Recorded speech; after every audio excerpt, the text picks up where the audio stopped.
अथ नवमोऽध्यायः।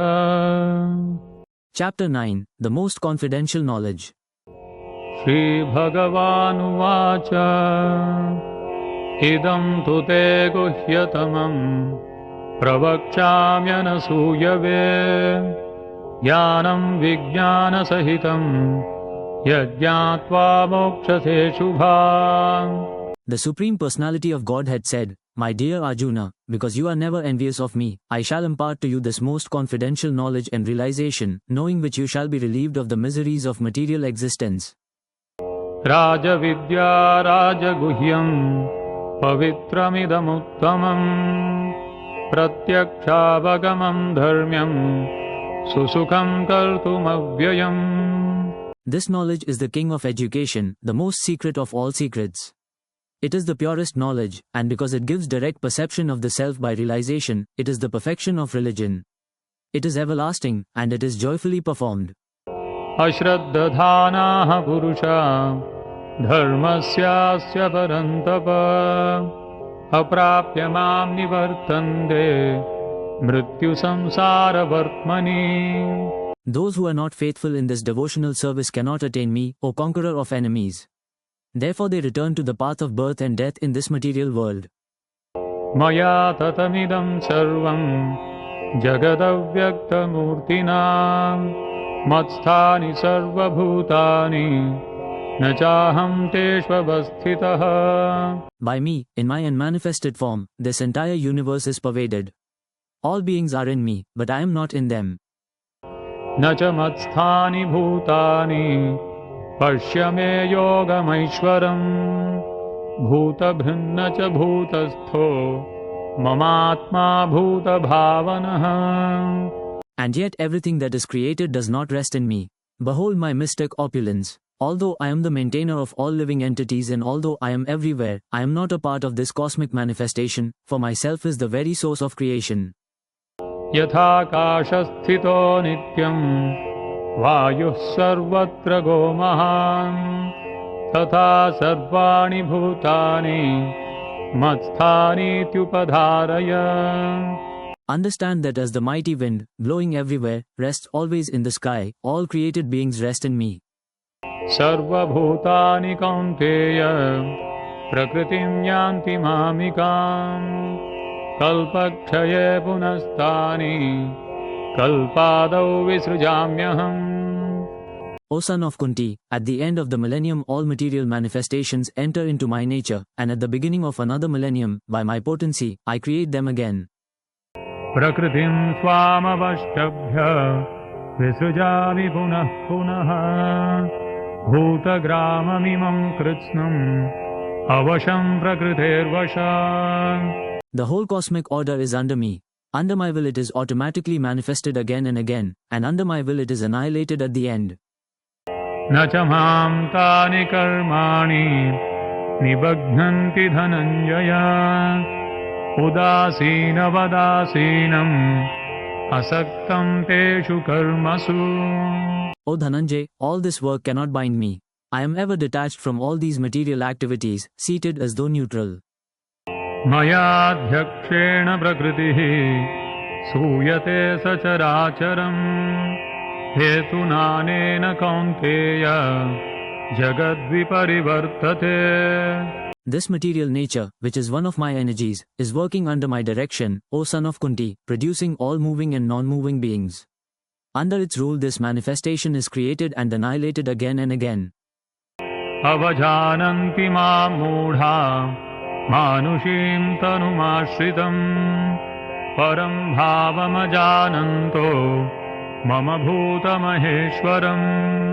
Fools deride me when I descend in the human form. They do not know my transcendental nature as the supreme lord of all that be. मोघाशा मोघकर्माणो मोघज्ञानाविचेतसः राक्षसीमासुरीं चैव प्रकृतिं मोहिनीं श्रिताः। Those who are thus bewildered are attracted by demonic and atheistic views. In that deluded condition, their hopes for liberation, their fruitive activities, and their culture of knowledge are all defeated. महात्मानस्तु मां पार्थ दैवीं प्रकृतिमाश्रिताः भजन्त्यनन्यमनसो ज्ञात्वा भूतादिमव्ययम्. O son of Pritha, those who are not deluded, the great souls, are under the protection of the divine nature. They are fully engaged in devotional service because they know me as the Supreme Personality of Godhead, original and inexhaustible. Satatam kirtayanto mam yatantascha dridhavrataah namasyantascha mam bhaktya nityayukta upasate. Always chanting my glories, endeavoring with great determination, bowing down before me, these great souls perpetually worship me with devotion. Jnana yajnena chapyanye yajanto mam upasate ekatvena prithaktvena bahudha vishvato mukham. Others, who engage in sacrifice by the cultivation of knowledge, worship the Supreme Lord as the one without a second, as diverse in many, and in the universal form. Aham kraturaham yajnah swadhaham aushadham mantrohamahame aham agniraham hutam.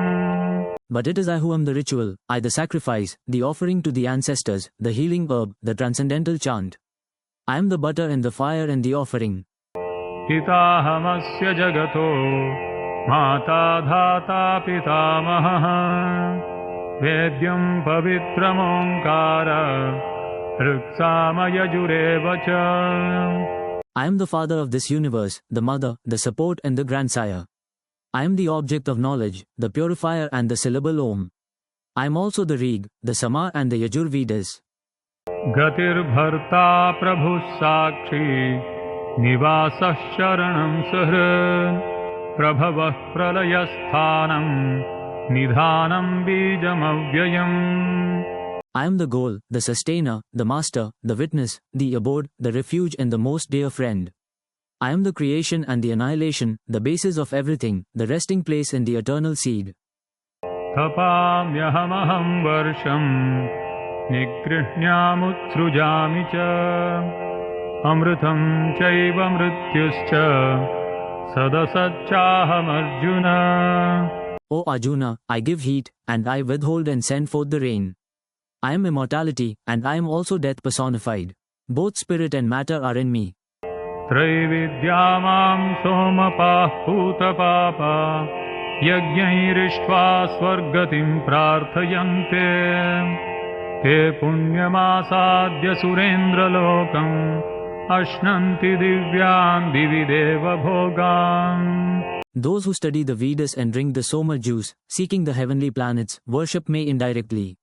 Purified of sinful reactions, they take birth on the pious, heavenly planet of Indra, where they enjoy godly delights.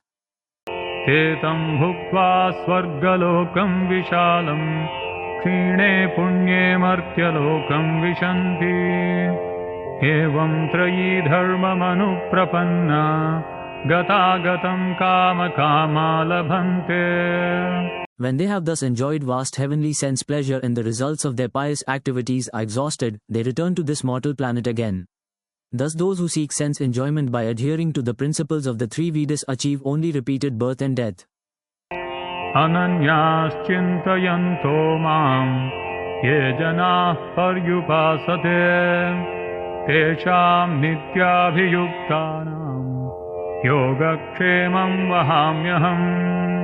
But those who always worship me with exclusive devotion, meditating on my transcendental form, to them I carry what they lack, and I preserve what they have. Yepyanya devata bhakta yajante shraddhayanvitaah tepi mameva kaunteya yajantya vidhipurvakam. Those who are devotees of other gods and who worship them with faith actually worship only me, O son of Kunti, but they do so in a wrong way. Aham hi sarva yajnanam bhokta cha prabhureva cha natu mam abhijananti tatvena tascha vantite. I am the only enjoyer and master of all sacrifices. Therefore, those who do not recognize my true transcendental nature fall down. Yanti devavrata devan pitrinyanti pitruvratah भूतानि यान्ति भूतेज्या यान्ति मद्याजिनोऽपि माम्.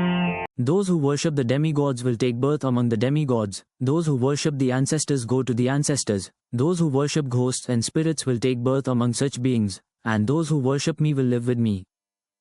पत्रं पुष्पं फलं तोयं यो मे भक्त्या प्रयच्छति तदहं भक्त्युपहृतम् अश्नामि प्रयतात्मनः. If one offers me with love and devotion a leaf, a flower, a fruit or water, I will accept it. यत्करोषि यदश्नासि यज्जुहोषि ददासि यत्तपस्यसि Kaunteya तत्कुरुष्व मदर्पणम्. Whatever you do, whatever you eat, whatever you offer or give away, and whatever austerities you perform, do that, O son of Kunti, as an offering to me. शुभाशुभफलैरेवं मोक्षसे कर्मबन्धनैः सन्न्यासयोगयुक्तात्मा विमुक्तो मामुपैष्यसि. In this way you will be freed from bondage to work and its auspicious and inauspicious results. With your mind fixed on me in this principle of renunciation, you will be liberated and come to me. समोऽहं सर्वभूतेषु न मे द्वेषोऽस्ति न प्रियः ये भजन्ति तु मां भक्त्या मयि ते तेषु चाप्यहम्. I envy no one, nor am I partial to anyone.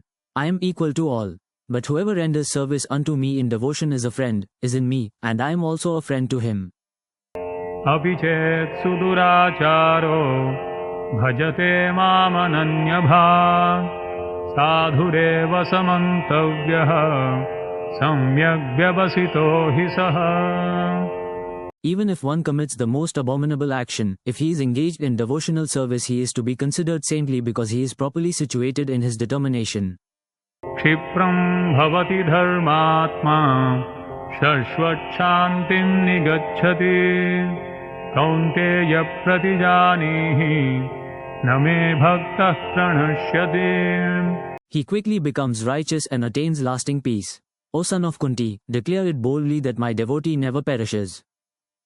मां हि पार्थ व्यपाश्रित्य येऽपि स्युः पापयोनयः स्त्रियो वैश्यास्तथा शूद्राः तेऽपि यान्ति परां गतिम्. O son of Partha, those who take shelter in me, though they be of lower birth women, Vaishyas, merchants, and Sudras, workers, can attain the supreme destination. किं पुनर्ब्राह्मणाः पुण्या भक्ता राजर्षयस्तथा अनित्यमसुखं लोकम् इमं प्राप्य भजस्व माम्. How much more this is so of the righteous Brahmanas, the devotees and the saintly kings. Therefore, having come to this temporary, miserable world, engage in loving service unto me. मन्मना भव मद्भक्तो मद्याजी मां नमस्कुरु मामे वैश्यसि युक्त्वैवम् आत्मानं मत्परायणः. Engage your mind always in thinking of me, become my devotee, offer obeisances to me and worship me. Being completely absorbed in me, surely you will come to me. ॐ तत्सदिति श्रीमद्भगवद्गीतासूपनिषत्सु ब्रह्मविद्यायां योगशास्त्रे श्रीकृष्णार्जुनसंवादे राजविद्या राजगुह्ययोगो नाम नवमोऽध्यायः. End of chapter 9, the most confidential knowledge.